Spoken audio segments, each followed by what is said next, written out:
Et vous écoutez le Grand Matin Week-end sur Sud Radio, il est 8h40. Le Rassemblement National est-il en train de se faire piller par Reconquête, le parti d'Éric Zemmour? Après le départ de l'eurodéputé Jérôme Rivière, c'est le départ de Gilbert Collard qui a été officialisé hier. Bonjour Edwige Diaz.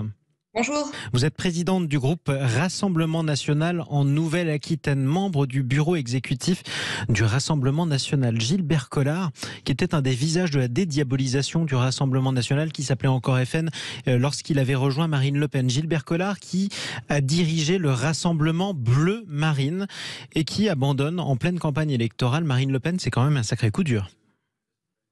Non, vous savez, nous respectons son choix. Nous sommes par ailleurs sereins et pas déstabilisés par cet épiphénomène qui en fait n'intéresse que le microcosme médiatico-politique. Vous savez, moi je suis sur le terrain tous les jours. Hier matin, j'étais sur le marché de Saint-André-de-Cubzac en Haute-Gironde et les gens ne nous parlent pas de ça. Les gens ne nous parlent que des sujets qui les intéressent, notamment la lutte contre l'immigration et surtout leur pouvoir d'achat. Vous savez, moi je suis dans une région où 84% des néo-aquitains disent qu'ils ont perdu du pouvoir d'achat. Donc en fait, voilà, cette tambouille politique, politicienne, c'est bien loin de leurs préoccupations et eux, ce qu'ils veulent, c'est retrouver du pouvoir d'achat. C'est pour ça qu'ils sont très intéressés par les propositions de Marine Le Pen qui dit qu'elle veut leur rendre 200 € par mois, notamment en baissant les taxes sur les carburants. Vous voyez, ça, ce sont des sujets, à mon avis, qui sont beaucoup plus importants que le reste. Alors ça, c'est de bonne guerre, Edwige Diaz, sauf que le Rassemblement National nous avait habitués aussi à mettre en lumière les ralliements quand c'était dans le sens inverse et quand c'était des gens qui rejoignaient le Rassemblement National. Thierry Mariani, ancien des Républicains, quand il a rejoint votre parti, vous en aviez beaucoup parlé et là, c'était pas un épiphénomène. Aujourd'hui, les rumeurs parlent de son départ à nouveau, mais cette fois-ci chez Éric Zemmour. Non, il n'y a rien du tout. J'ai parlé de rumeurs, effectivement, c'est pas une information. Oui, voilà, je vous confirme que ça n'est pas le cas. Mais en fait, là, la différence entre les ralliements importants qui ont rejoint le Rassemblement National, comme M. Mariani, qui était quand même ancien ministre de M. Sarkozy, et là, ce qu'on observe autour d'Éric Zemmour, c'est pas la même chose. Là, en fait, on se rend compte que c'est une bande de copains qui ont plusieurs points communs, c'est-à-dire le goût pour l'outrance, l'appétit pour la brutalité, cette envie de buzz, cette provocation, cette polémique. Et en fait, on se rend compte que eux ne veulent pas gouverner. En fait, de toute façon, ils ne sont pas prêts à gouverner. Parce que pour certains, ils font de bons constats. On ne peut absolument pas reprocher ça à M. Zemmour. En revanche, ils n'ont pas les propositions. Leur programme n'est pas abouti.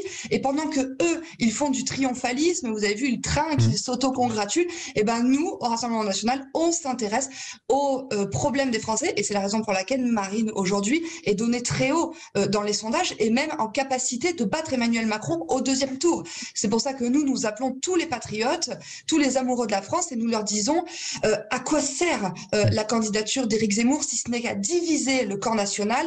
Donc voilà, donc il faut... cette élection présidentielle, ce sera un enjeu de civilisation et donc il faut voter utile dès le premier tour et voter Marine Le Pen. Alors à ce stade, vous parliez des sondages, notre sondage IFOP Fiducial, le rolling qui est actualisé tous les jours, place Marine Le Pen au second tour de la présidentielle, juste devant Valérie Pécresse, bien que ce soit très serré. En revanche, si vous voulez aller au second tour, vous aurez besoin, j'imagine, de rassembler. Comment vous ferez pour aller chercher tous ceux qui sont partis chez Éric Zemmour, dont vous avez dit qu'ils étaient dans l'outrance, dont Louis Alliot, votre vice-président, hier a dit que c'était des aigris ou des jaloux, si vous avez besoin d'eux pour le second tour?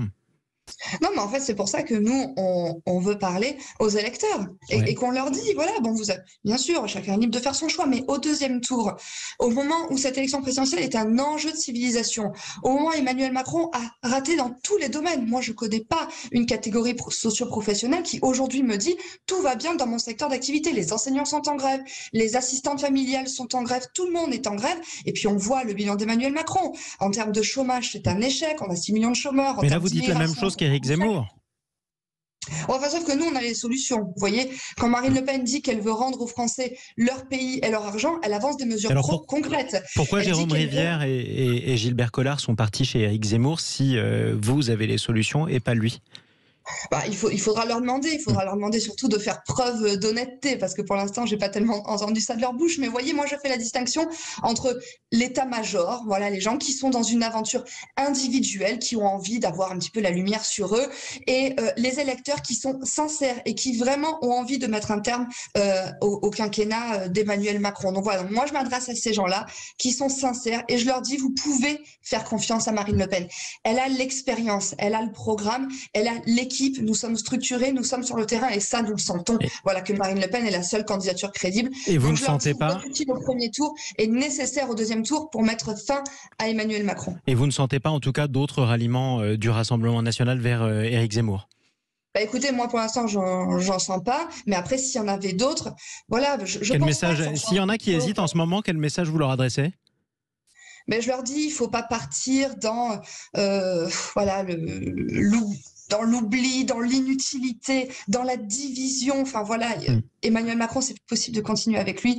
Il faut vraiment qu'on passe à une autre politique, une politique de localisme, de priorité nationale, de paix fiscale. Et donc, il n'y a que Marine Le Pen qui peut offrir cela. Et je rappelle voilà, que M. Zemmour, aujourd'hui, est talonné par M. Mélenchon. Quoi. Voilà.